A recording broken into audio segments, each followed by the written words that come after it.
Bien, aujourd'hui, nous allons lire dans Galates, chapitre 3. Donc, Galates, chapitre 3, à partir du verset 13. Notre thème aujourd'hui, c'est « Les bénédictions sont en Jésus-Christ ».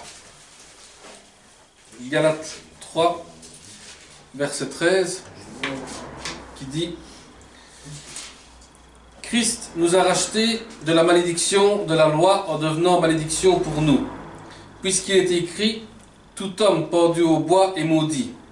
C'est ainsi qu'en Jésus-Christ, la bénédiction d'Abraham touche aussi les non-juifs, et que nous recevons par la foi l'Esprit qui avait été promis. Frères et sœurs, je parle ici selon les règles humaines.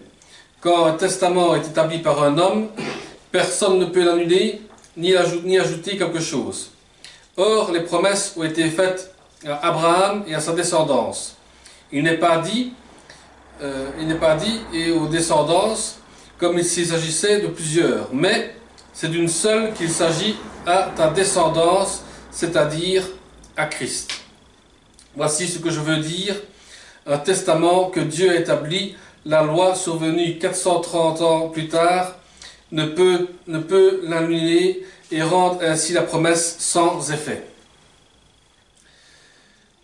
Paul met un sujet sur une position en tant que chrétien, et une position entièrement différente. Il commence d'abord par les Juifs, car il dit que le Christ nous a rachetés de la malédiction de la loi, étant devenu malédiction pour nous, car il était écrit « Maudit qui est maudit et quiconque est pendu au bois ». Car à l'époque, que quand quelqu'un était crucifié sur une croix, il était directement une malédiction. Et le Christ lui-même s'est fait malédiction pour nous, pour que nous puissions être rachetés de nos péchés. Il a voulu être ce corps pur pour nous, et ensuite a pris sur lui toutes les malédictions pour que ces malédictions soient détruites par son sang et soient détruites directement par l'œuvre de la croix. Il y a une grande bénédiction à découvrir, que Christ a été fait péché pour nous. Et comme Paul le dit en 2 Corinthiens 5, 21, et de même ici, il est dit qu'il est devenu malédiction pour nous. Donc le Christ est venu sur terre, saint, irréprochable, mais en étant sur la croix, il a été la malédiction pour nous, parce que pour ne pas que nous soyons punis par Dieu, eh bien, il a puni toute cette malédiction sur le Christ, et que tout soit détruit le moment où le sang de Christ a coulé. Quand le sang de Christ a coulé, toutes les malédictions ont été détruites, et c'est pour cela qu'on peut dire que nous sommes purifiés par le sang de Jésus-Christ.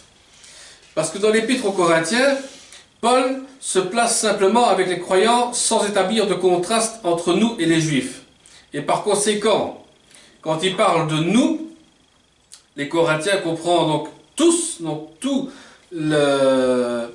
les continents, parce qu'il n'y a pas seulement que les Juifs qui ont droit à la foi en Jésus-Christ, mais toute personne est possible d'avoir la foi en Jésus-Christ. Donc ce qui signifie que la partie juive des croyants, car elle parle ensuite des gentils d'une manière particulière, mais distingue aussi les autres. Parce qu'il dit, afin que la bénédiction d'Abraham parvint aux nations dans le Christ Jésus.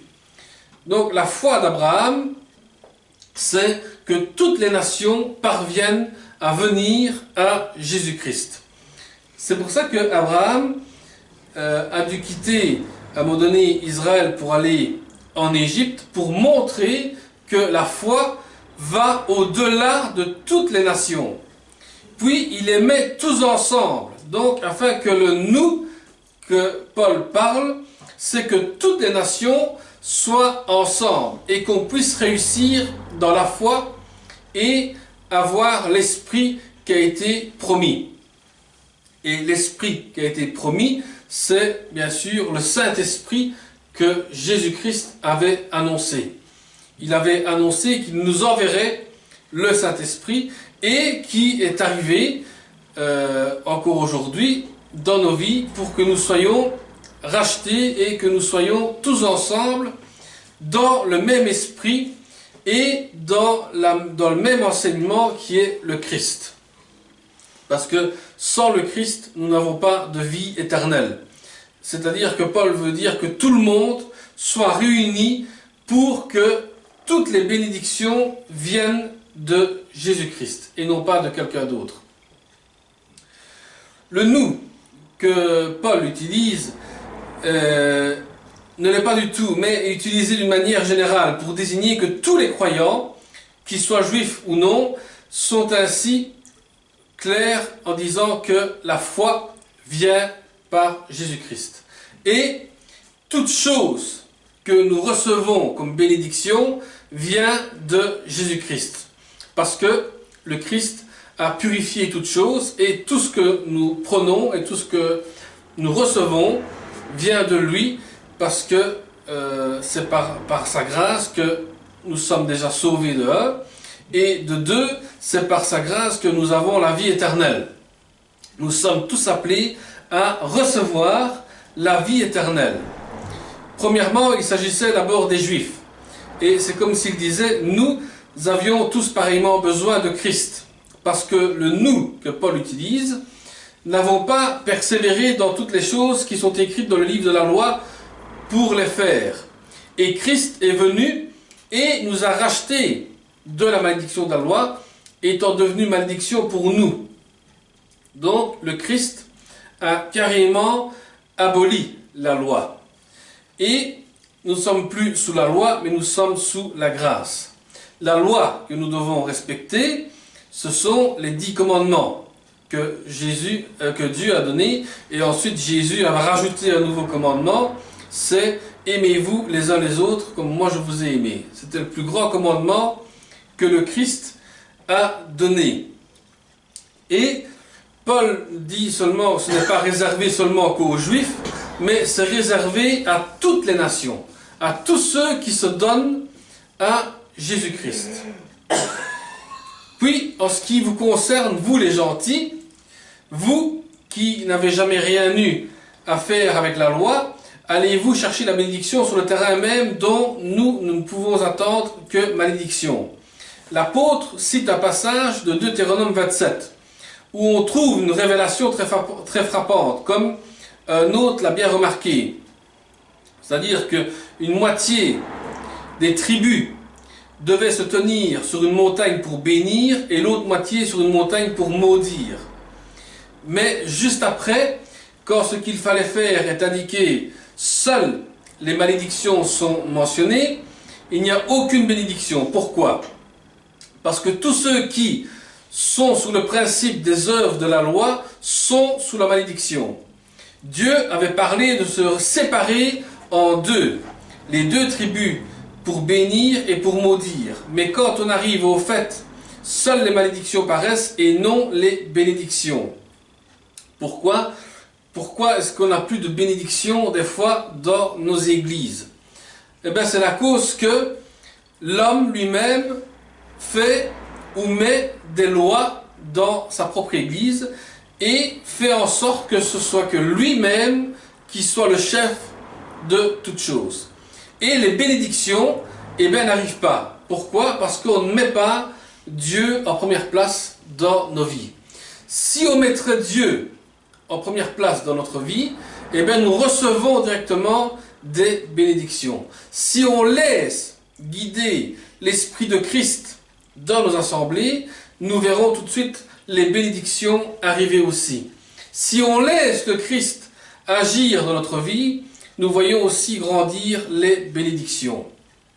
Mais attention à ceux qui prêchent les bénédictions et qui, à un moment donné, elles n'arrivent jamais. Parce que bien souvent, ce sont des gens qui aiment attirer la foule en disant « Venez, vous serez bénis » et tout ce qui s'ensuit. Et puis par après, la personne voit qu'il n'y a rien qui arrive. Pourquoi? Parce qu'il n'a pas mis le chef de l'Église en premier lieu. C'est le Christ. C'est pour ça qu'on insiste souvent qu'il est important d'accepter le Christ dans sa vie. Et de comprendre que le Christ n'est pas mort sur la croix juste pour dire de faire un spectacle, mais il est mort sur la croix pour que nous ayons la vie éternelle et que ce n'est que par lui-même que nous avons cette vie éternelle. Donc nous avons une grande confirmation de la vérité qu'on peut considérer. Dieu ne prévoyait rien de positif pour qui que ce soit obtienne la bénédiction. S'étant placé sur un terrain légal, il ne pouvait recevoir que la malédiction, et par conséquent, on entend prononcer les malédictions. Pourquoi? Parce que l'homme cherche toujours à faire du mal à l'autre. On ne suit plus les règles que le Christ nous a demandé de faire. Bénir son ennemi. Bien souvent, on a difficile de bénir son ennemi. On aime mieux le maudire que de le bénir. Mais si on maudit son ennemi, eh bien, il faut s'attendre à un moment donné que nous aussi, nous allons recevoir des malédictions qui vont arriver. Pourquoi? Parce que des fois, il y a des chrétiens qui louent plus le diable que de louer Dieu. Parce qu'en maudissant toujours la personne que l'on n'aime pas ou qui est notre pire ennemi, eh bien, on s'étonne après que le diable nous attaque de plus en plus. Pourquoi? Parce qu'on a plus adoré à maudire l'autre et béni nous-mêmes. Mais si on ne bénit pas notre ennemi, eh bien, nous ne pouvons pas recevoir non plus de bénédiction. C'est pour ça que Jésus, à un moment donné, a dit à Pierre que tout ce qui est scellé sur terre sera scellé dans les cieux. Ce qui veut dire que si on ne veut pas partager la parole de Dieu avec quelqu'un d'autre, ou si on ne veut pas bénir nos ennemis, tout ceci sera scellé sur terre, et les bénédictions qui doivent descendre sont scellées dans les cieux. Mais si on arrive à déceler tout ce qui est mauvais en nous, en disant, bon, Seigneur, aide-moi à bénir mon ennemi, et le Seigneur fera son œuvre, nous verrons alors là les bénédictions descendre. Et l'apôtre Paul, termine d'une manière triomphante cette partie du sujet. Que le croyant, après en être venu à reconnaître pleinement la malédiction de la loi à cause du péché, peut alors dire par la grâce de Dieu, Christ nous a rachetés de la malédiction de la loi, étant devenu malédiction pour nous. Donc, c'est là qu'on peut se rendre compte que si on reconnaît que le Christ est mort à notre place sur la croix, parce que nous avons commis un péché grave aux yeux de Dieu, nous pouvons nous dire aujourd'hui, je suis plus sous le régime de la loi, que je dois mourir à cause de mes péchés, mais je suis racheté de ma malédiction parce que le Christ est mort pour moi.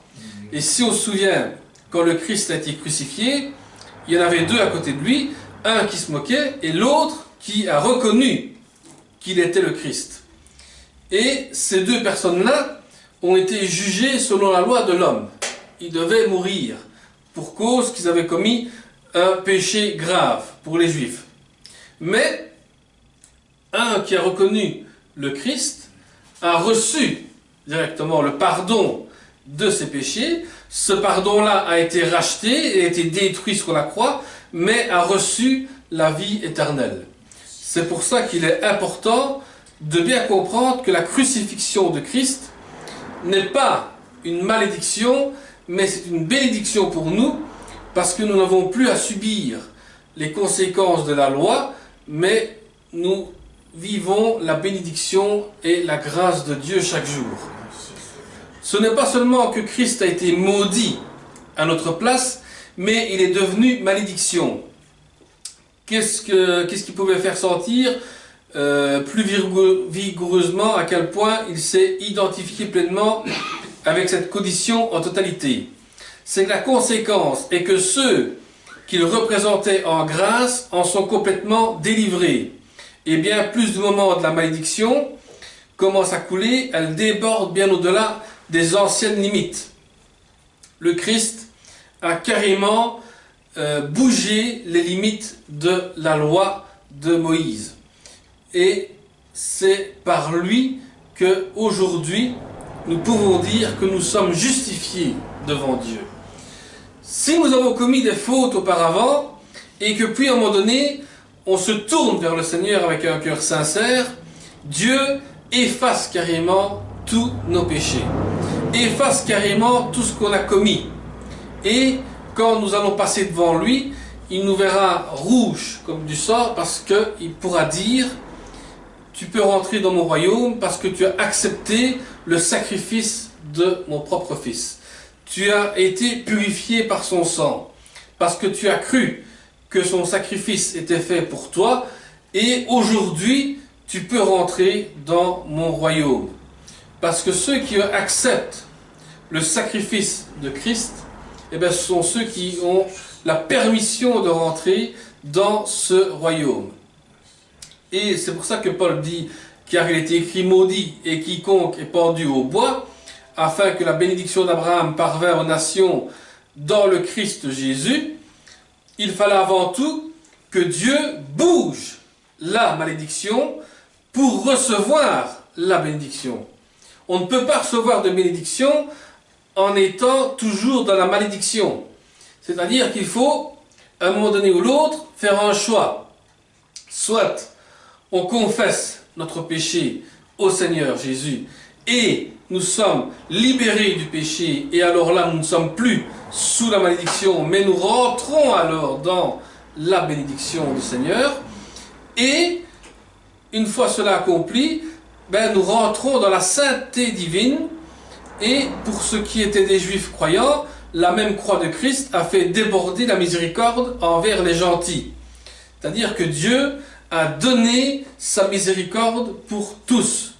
Et Christ avait accompli l'œuvre de la rédemption, et bien que son application première soit pour le Juif, toutefois, son efficace et sa gloire ne pouvaient pas, bien sûr, demeurer cachés. La bénédiction d'Abraham parvint à tous à travers le Christ Jésus, afin que nous soyons justifiés par la foi et nous recevions l'Esprit promis. C'est pour ça que quand Dieu a dit: regarde les étoiles et compte-les, Abraham dit: c'est impossible. Et il dit: tout cela est ta descendance. C'est-à-dire que toutes les nations qui ont cru en Jésus-Christ reçoivent directement la foi d'Abraham, et aussi, non seulement la foi, mais la bénédiction de Dieu. Pour rechercher une bénédiction de Dieu, il faut d'abord rechercher le Christ. Il faut d'abord chercher la source. Quand on a soif, qu'on veut boire de l'eau, il faut chercher où la source d'eau coule.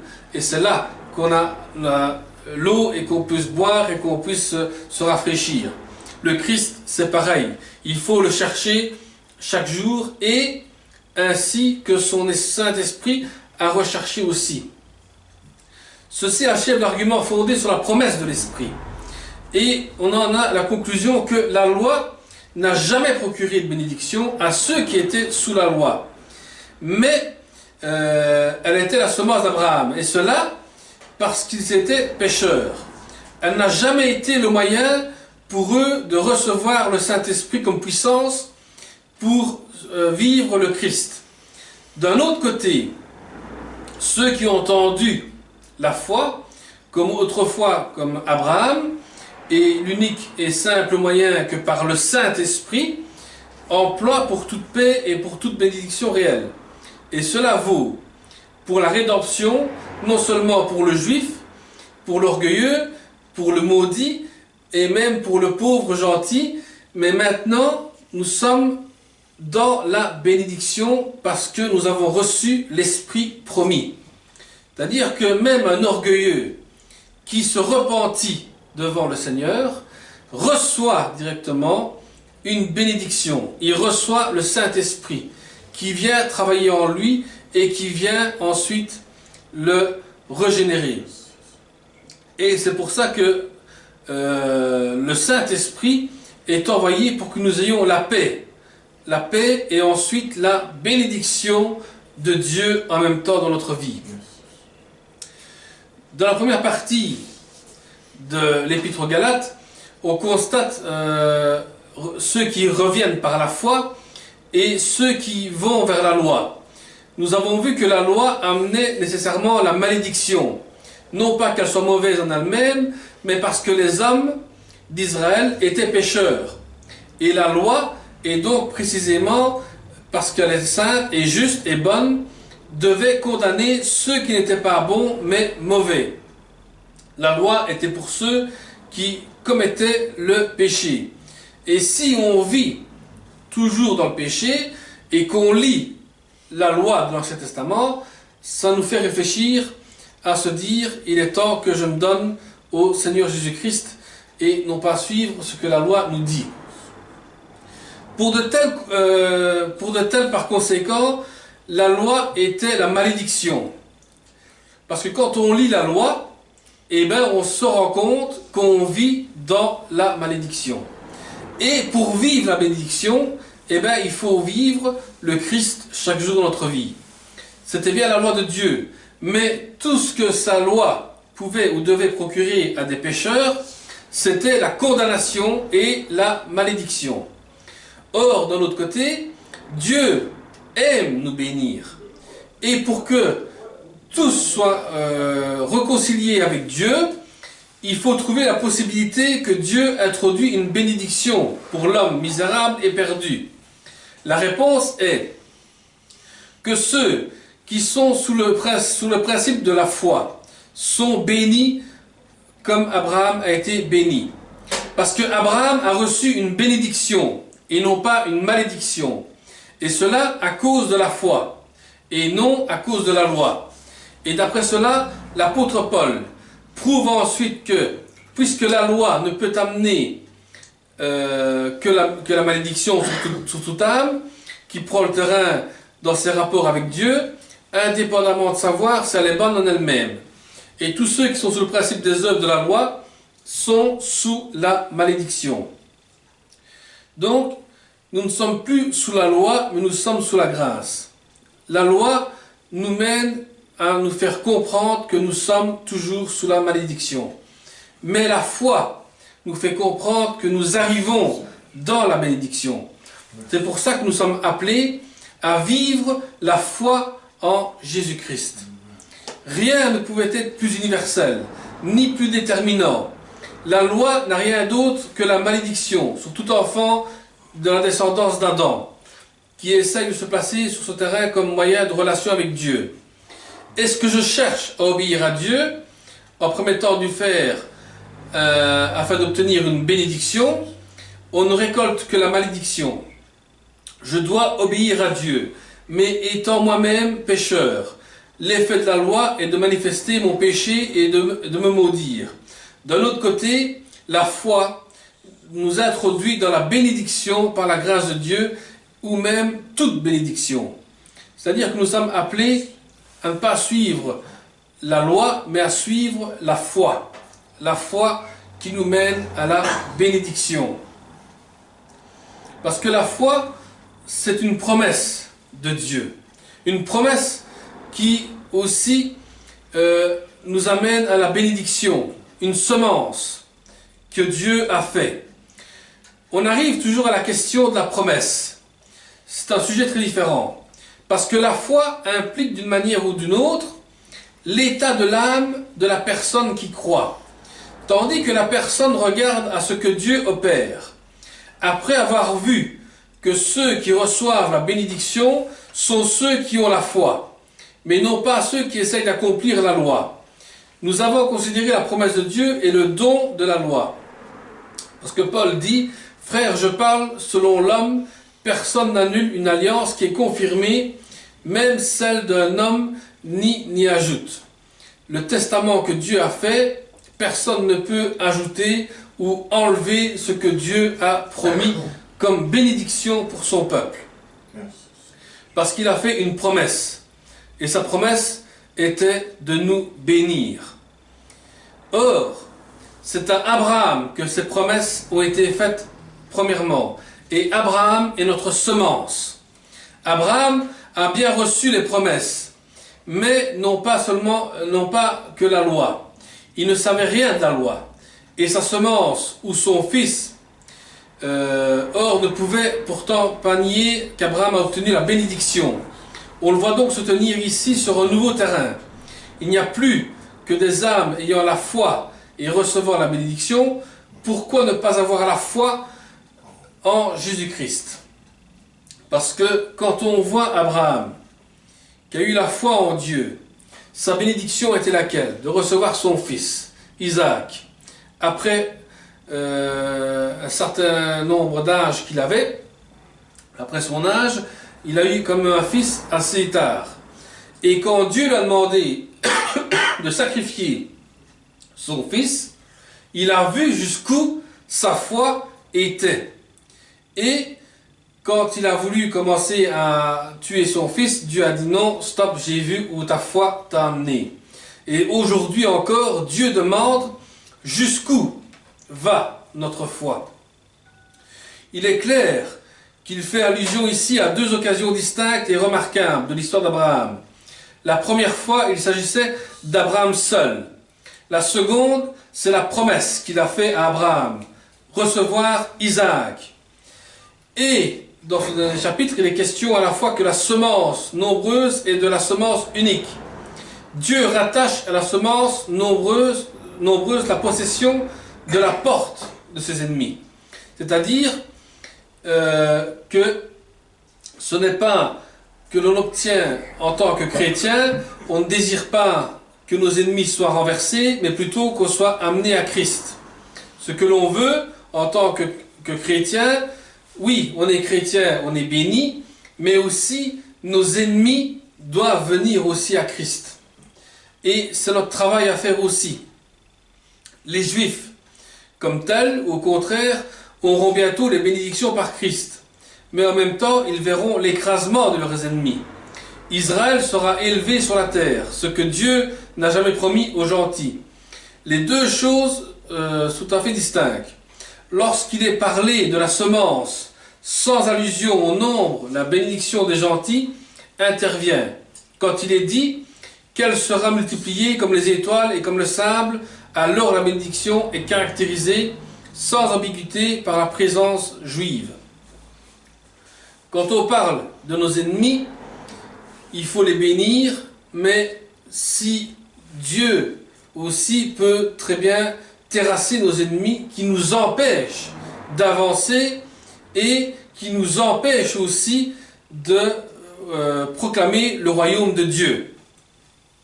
Donc il faut toujours se rappeler des circonstances dans lesquelles Dieu a fait la promesse en Isaac, qui est la ressemblance de Christ. Isaac était sur le point d'être offert en sacrifice. Et jusqu'au dernier moment, Abraham ne savait qu'une chose, que son fils allait mourir. Et pendant 3 jours, c'est comme si Isaac était sous une sentence de mort.